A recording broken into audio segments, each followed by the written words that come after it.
Hi, everybody. This is Liz Cresci. I'm here today with my PIF talk.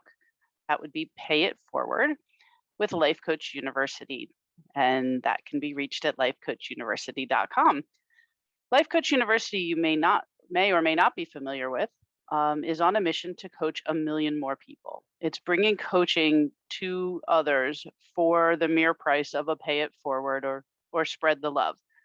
So there are a number of coaches from around the world offering expertise in a variety of different coaching niches, from relationships, money mindset, performance, strategy, intentional living, manifestation, and more.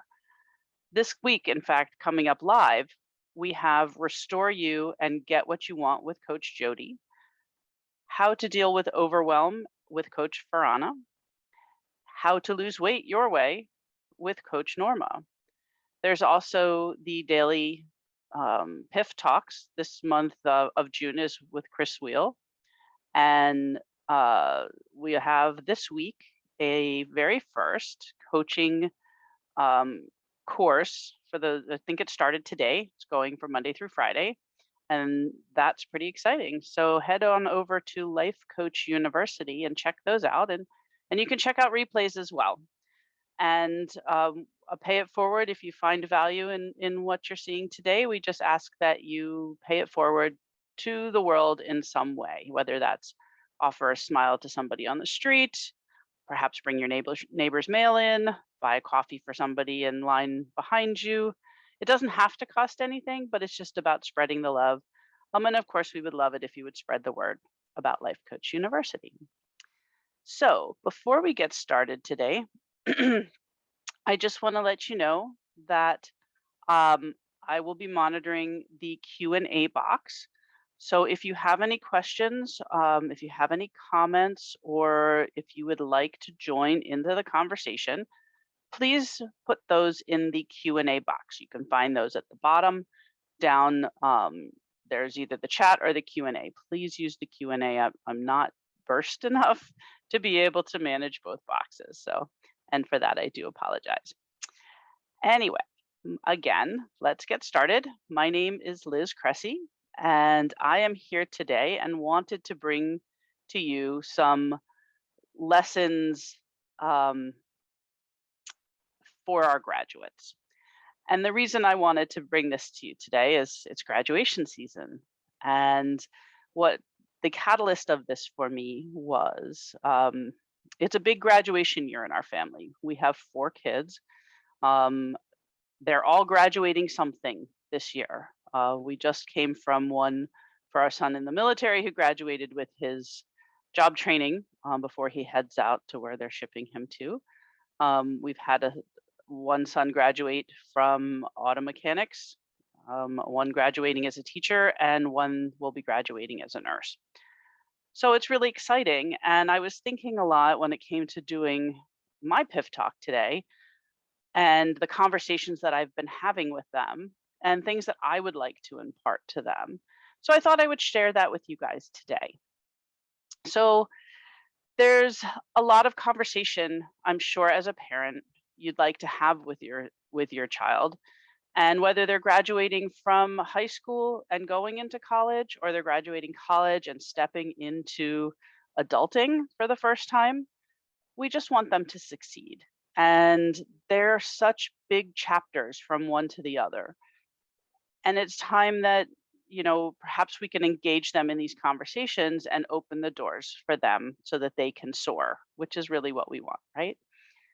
So I just thought I'd bring a couple of lessons that I've been talking to my kids about, not in any particular order, and I'd love it if you'd jump into the conversation with me.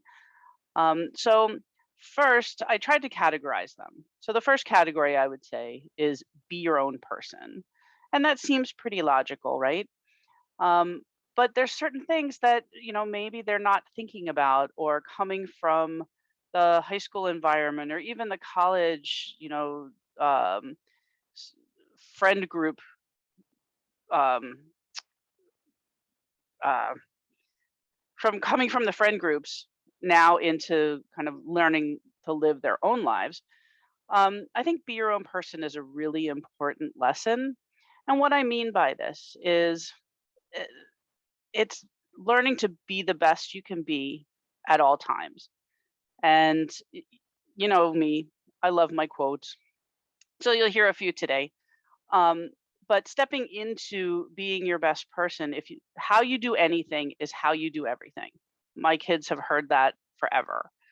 And it really does, it speaks volumes of you as a person.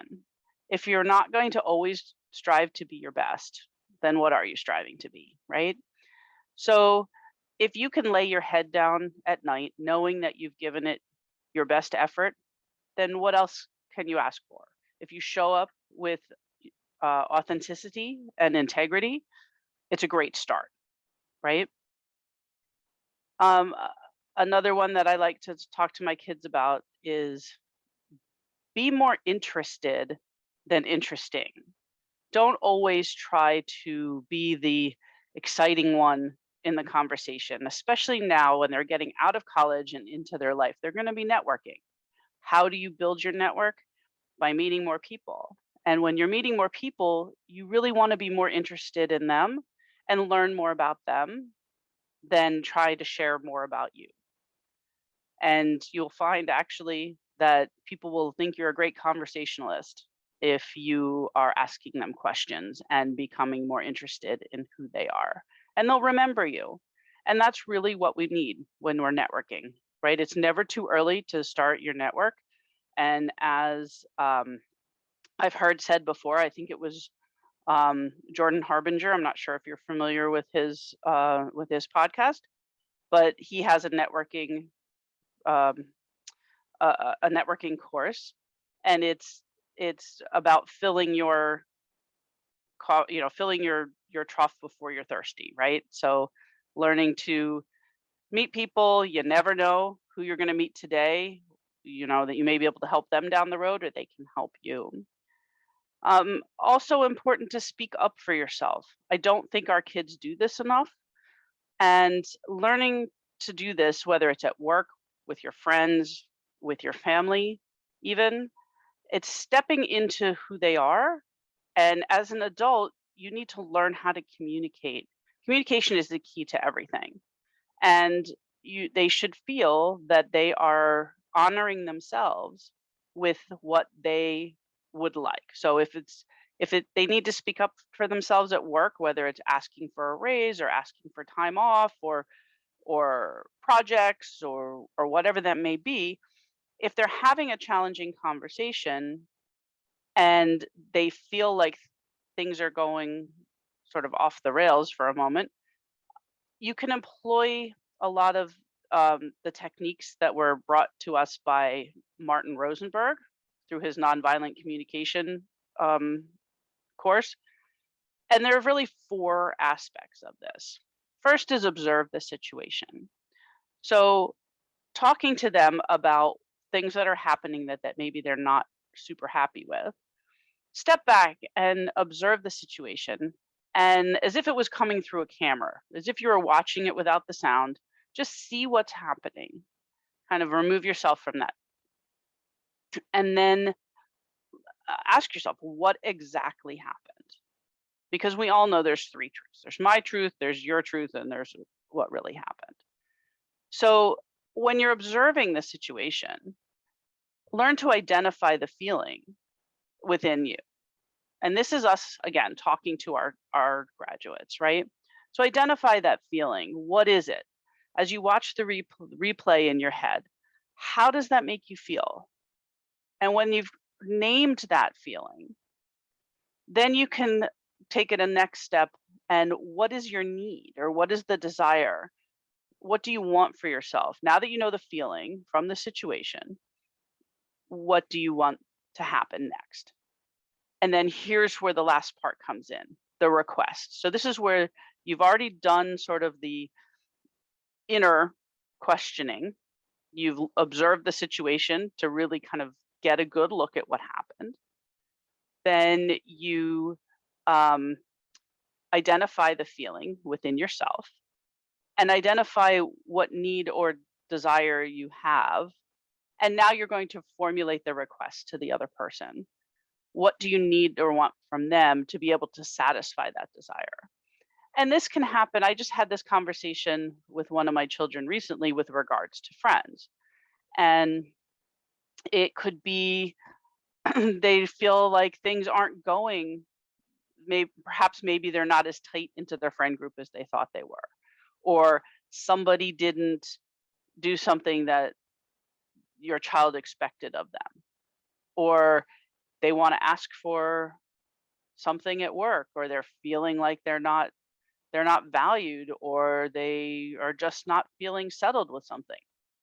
Take a moment, stop, go through these 4 steps, and then approach it as an adult would approach it, right? With logic, no emotion, there's no pointing fingers, you did this, you said that.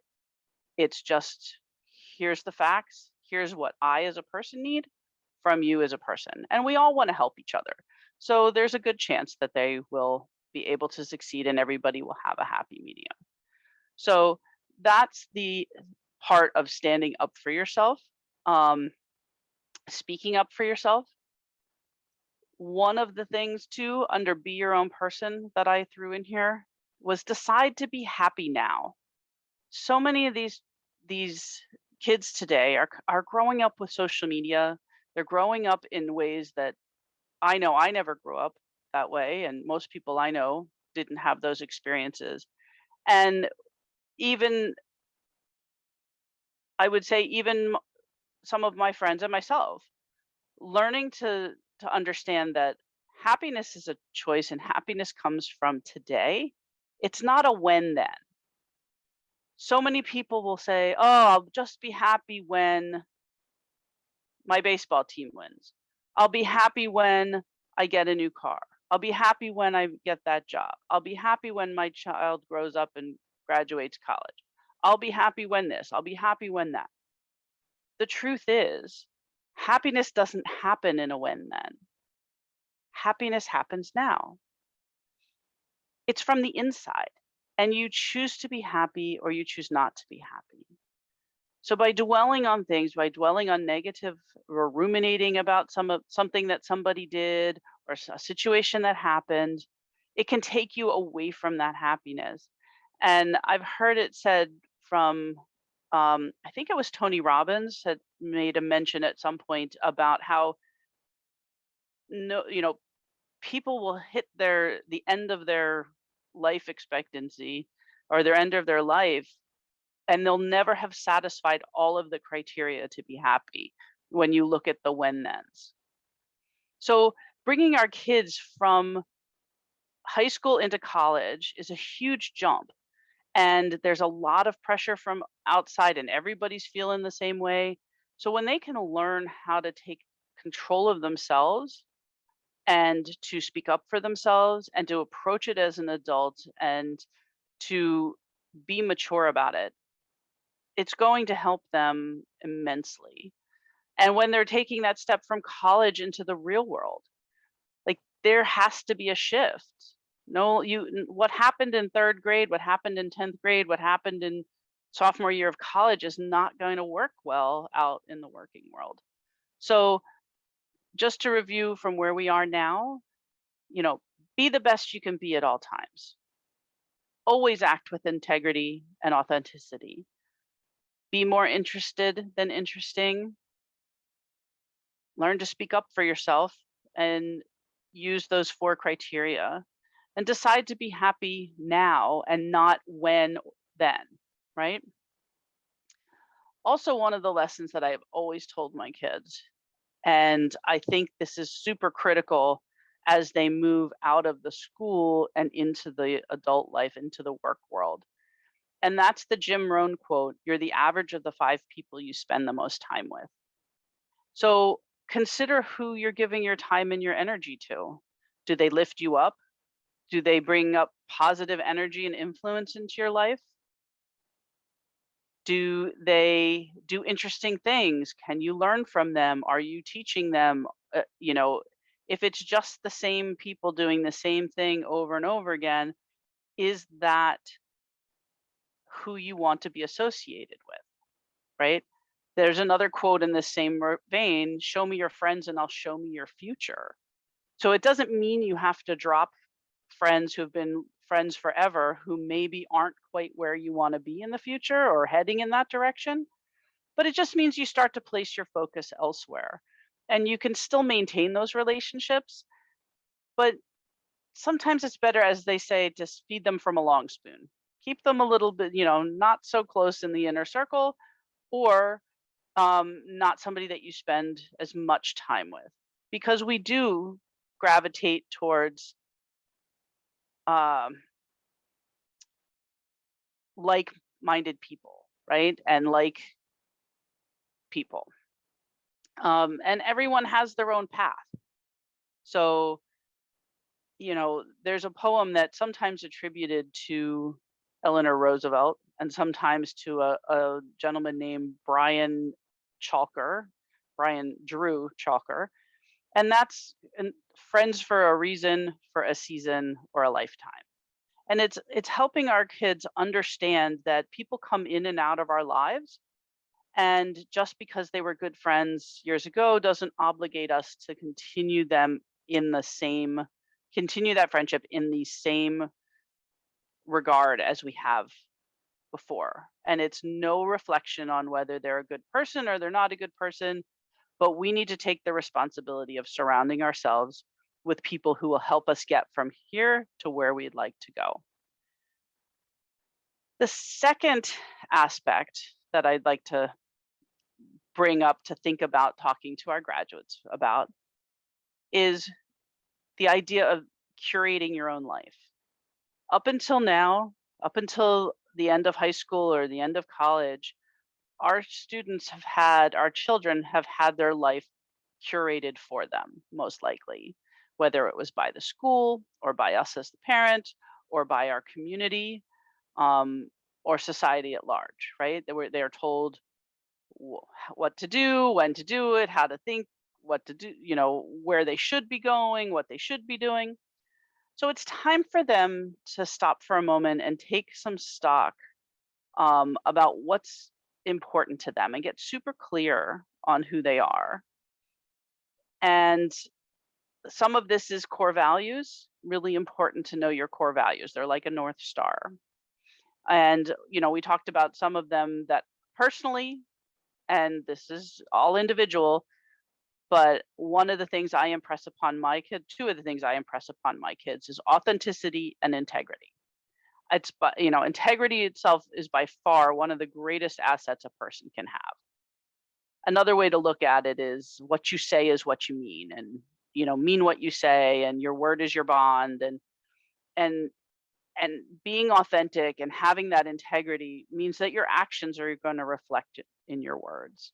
And when people can trust that what you're saying is what you're doing, it just increases the relationship and will help you move further ahead, whether it's in business or at work or in life in general. Also understanding for them that change is inevitable. And I know change is difficult for some, and it can be scary and it can be exciting. But learn to see the positives and the benefits in change and embrace them. I mean, I believe that there's a very fine line between excitement and fear. So if you're afraid of something going in, perhaps talk yourself into being, I'm excited about that, because the feeling feels somewhat similar. And if it's giving a talk, for example, and you're deathly afraid of giving the talk, you can talk yourself into it. I'm so excited about this. I can't wait to do this. And it shifts. Everything shifts for you.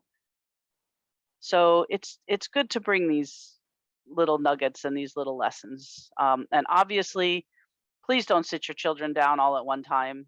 But these are just things to think about, and they're things that they should be considering when they're moving from specifically student into adult. But it does work from high school student into a young college adult. Also, make a plan. Plans don't have to be elaborate, but you need a plan, whether that's the plan to get through college, your plan to find your first job, your plan for the next 3 to 5 years. Make a plan and incorporate your core values and your interests into those plans. So perhaps freedom is one of your values. Well, that's a really great one to make a plan so that you can have as much freedom as you possibly want. But a plan gives you direction and helps you head somewhere. It's like sailing a boat. I'm not sure if you've ever sailed a boat. I was sailing with family years ago, and as um, I was um, at the helm going from where we were to our destination, and you could see it, the destination, but the waves would come and they would rock you and they would knock you off course. And so you just constantly little tweaks, little tweaks. And without knowing where you're going, without being able to see the destination, how do you know if you're getting off track? So you have to keep that plan in mind, and it doesn't have to be detailed down to the last little nitty gritty, but it does need to be there. So choose your destination. And even if you can't see it yet, you just know where you want to go. It's like looking on a map, right? You can see it on a map, but you can't see it in front of you. So you plot your course and you start heading in that direction. And eventually things will come up that might start to derail you. Um, you could start off really well, and then those waves come in. And if you don't take control, you're going to wake up and be somewhere completely different. Also, another lesson on curating your life is the idea that to live our best lives, we have to create it. To spend your life doing nothing but reacting, believe me, you're going to wake up 20 years from now, or they're going to wake up 20 years from now and go, well, how did I get here? And being thoughtful, having your plan is all part of creating your life.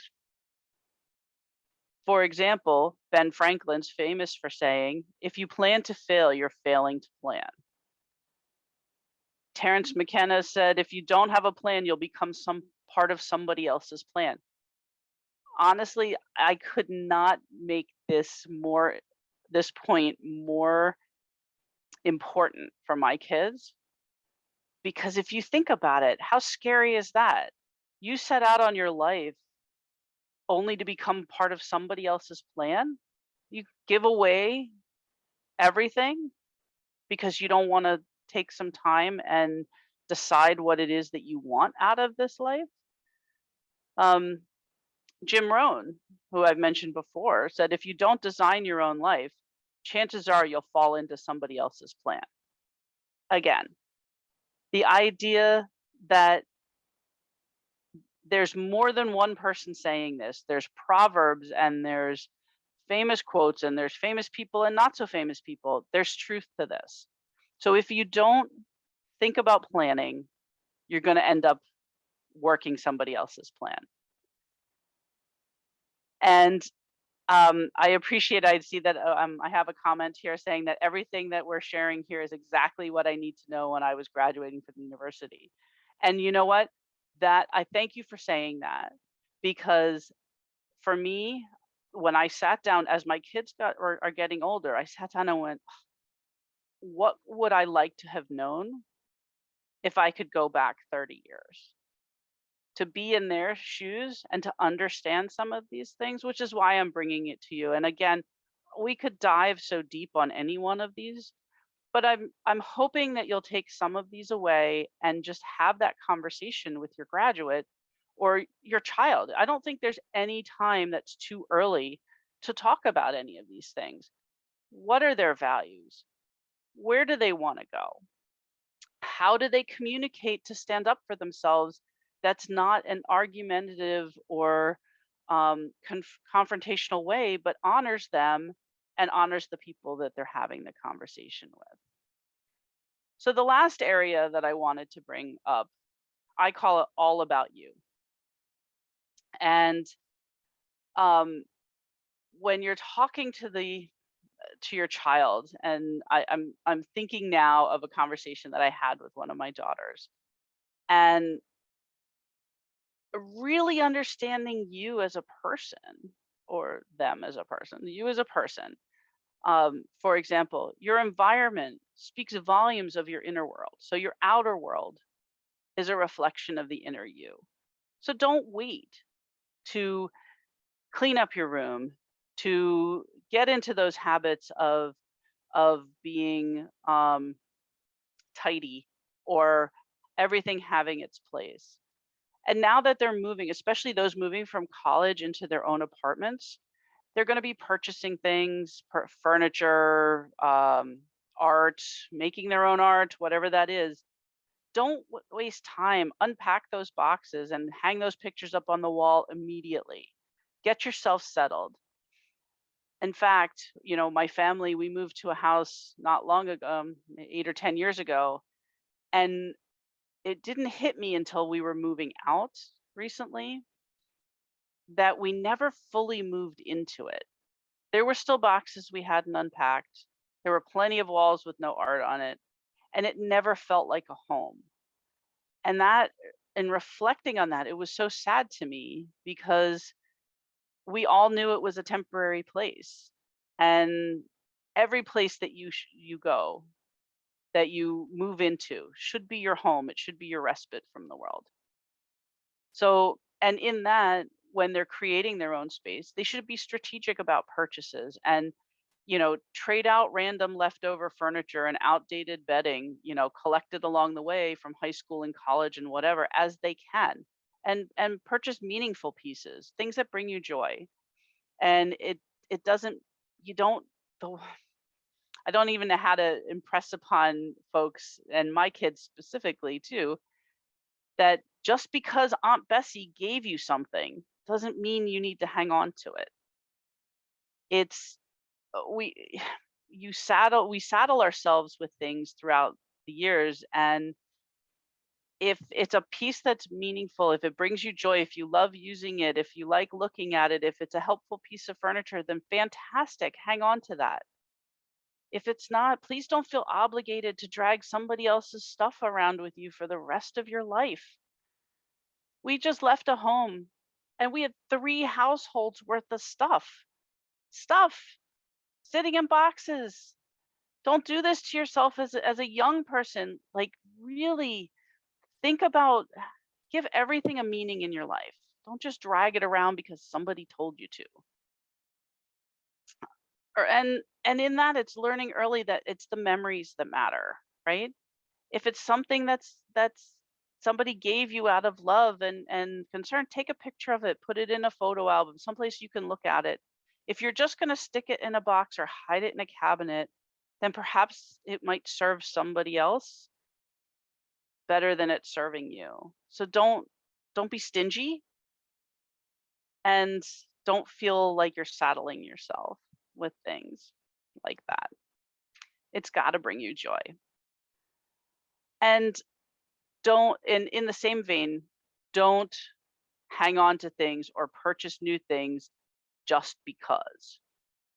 Now, I mean, my kids are starting to get their credit cards, which not thrilled about, but I think it's important to have a cushion, something for emergencies.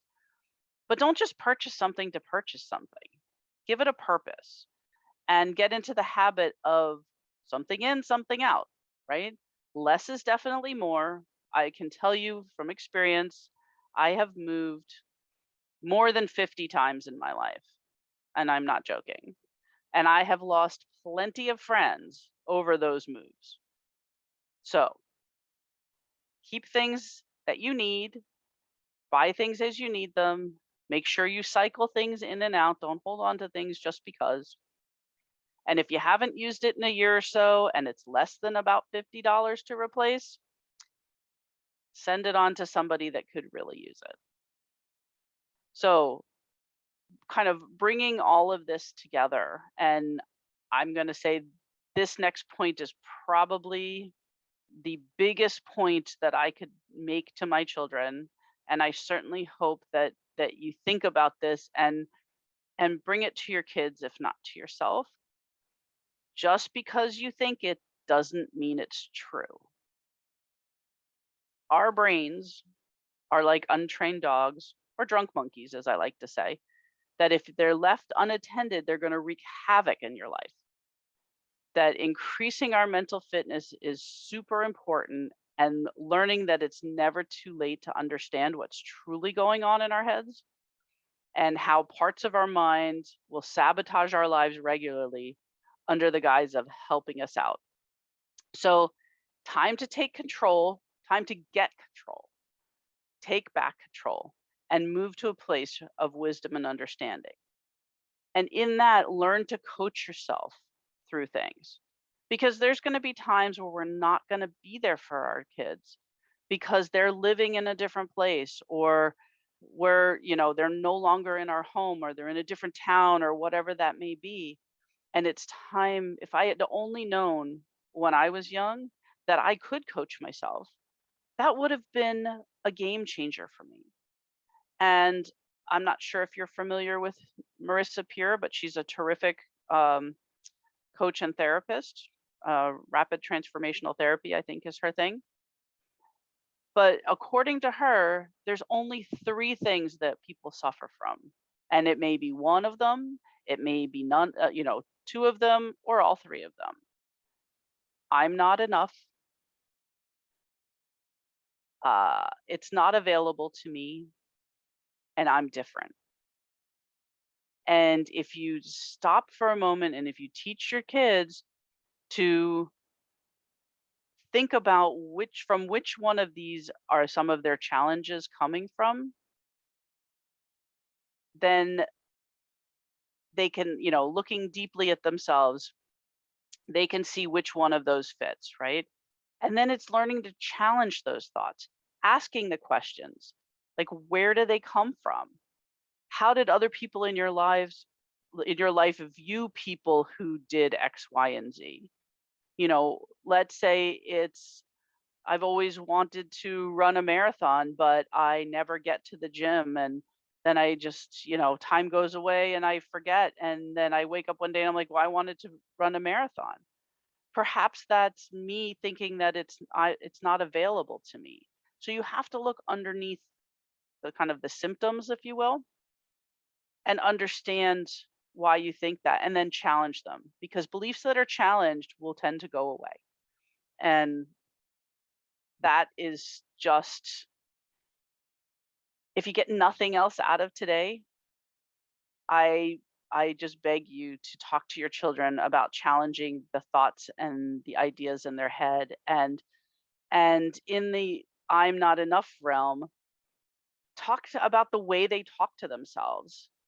We are so quick to criticize ourselves. In fact, I know for, personal experience, if my if I spoke to my friends and my loved ones the way I speak to myself sometimes, they wouldn't be in my life anymore, and that's not right. Right? We need to be our best selves. And so just a couple little tidbits to wrap up here. I suggest to all of my kids, and I'm suggesting to you to suggest to your children, have a brag folder or a file box. Anytime you get a good review, anytime you get a nice note, anytime that you feel that you've done a great job with something, write it down, write how you felt, throw it in this box, throw it in this file folder. And when you're feeling a little uncertain or you're feeling a little down, or just because, pull these notes randomly out of the box and read them to yourself and believe them. If somebody's taken the time to write down a note and to send it to you, telling you what a great job you did, telling you how important you are to them or how much they love you, including yourself. If you take the time to write it down, believe them. They don't need to do that. They're doing it because they choose to. and some lists. I love lists, but everybody should have a grand bucket list, I believe. Things that you want to see and do in your life before you die. I can tell you there's been plenty of things that I've forgotten about over the years. And when I see them or hear them again, I'm like, oh yeah, I wanted to do that. Put them on a list. Look at that list every so often. That'll help you with your plan. As a young person or a midlife person or an older person, as a person, how about having a jar of things that bring you joy? Throw things in there. Pull them out every so often when you need a reminder, a pick me up of things that you love, things that you find joy in. Because when we focus on finding joy, we're going to have more of that in our lives. Whatever you focus on will expand. I'm sure you've heard that. And have an everyday bucket list. How many times have you said, I have the evening or I have an afternoon, I don't know what to do. I want to go out with my friends, I don't know where to go. I'd like to go on a date, I don't know what to do. I, you know, I have an hour, I have 10 hours, I have a weekend. I, I can't think at the moment. If you start a list of things, especially if you've moved to a new area or even in the area you're in, maybe there's things that you would like to do, but you've forgotten about. So you can pull it off the list and be like, hey, I have an evening. Oh, I've always wanted to see that exhibit. Oh, I always wanted to have a picnic there. Do it. Remind yourself. Keep a list. And while we're talking about lists, last point I promise, and I'll let you go, is keep a notebook or a file with the following information.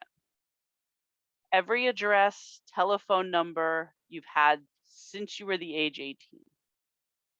Every job you've worked, name, address, and phone number of the company, your supervisor's name, basic job description, and your wage. And the dates. Can't forget the dates. Account numbers that you have with accounts that you have with the numbers in the institutions, any insurances that you carry, again, with the account numbers in the institutions and their contacts. And make sure you keep this in a safe place. This is all very sensitive information. Consider password protecting it if you put it on an external drive or write it in a notebook and stick it in a lockbox or a safe, because you never know when you're going to need this information. When I was 32 years old, I went for a job at a casino. I never thought I was going to ever work in a casino. I happened to be living in Louisiana. It was really the only employer in town. And they told me that I had to go back from the time I was 18 and list all of this information. Now, as I said earlier, I'm 55 years old right now. I have lived in 57 houses in my life. I kid you not. I can't remember where I lived when I was 18. I certainly can't remember the address and the phone number. I might be able to remember the job. Not sure I'd be able to remember the company that I worked for, but I bounced around a lot when I was young, looking for my place to be. Which is why this is so important for me to bring to the young people today, because if I had only had some of these lessons, things may have turned out really different. Although I'm in the right place, the perfect place for me where I need to be. And I'm happy and I'm thrilled to be able to talk to you about this, but having some of those lessons early are really important. So, the bottom line here is, as you leave school and they get into adulting, life starts to speed up and it moves faster and faster. I used to joke that, it started from the time I was 18, it started to go fast. Well, now it's going really fast. And if you're not growing, you're dying. So you constantly have to be moving forward and you have to stay vigilant. You have to be proactive to ensure that you don't spend your life being reactive. And if you don't know where you're headed, you'll just never get there. So please, as a parent, as a student yourself or a graduate yourself, open this dialogue. Open it with your family, open it with your friends. Have those conversations that when you look back, you wish somebody would have shared with you. So as Tony Robbins says, the only thing that's keeping you from getting what you want is the story you keep telling yourself. And Les Brown said, life has no limitations except the ones you make. So please, let's help our kids get through this without the limitations and step into who they truly are. And I appreciate you. I wish you lots of luck and enjoy the process. So, this is Liz Cresci. I just want to remind you that Life Coach University is bringing this to you today. It is a PIF Talk, pay it forward. So, we ask that if you've gotten anything out of it, or if you um, feel that there was some value here, that you go ahead and pay it forward to somebody in some way in your, in your day-to-day life. Share this with somebody, share Life Coach University. We would love that if you would do that. We have more live sessions coming up this month. Embracing Your Authentic Self with Coach Amanda, Your Thriving Life with Coach Lonnie, Spinning Straw into Gold with Coach Yuta, as well as the ones I mentioned earlier. So help us spread the word. We're on a mission to coach a million more. And please be sure to check out some of the other sessions with Life Coach University. Until next time, thank you all so much for joining, and we'll talk to you soon.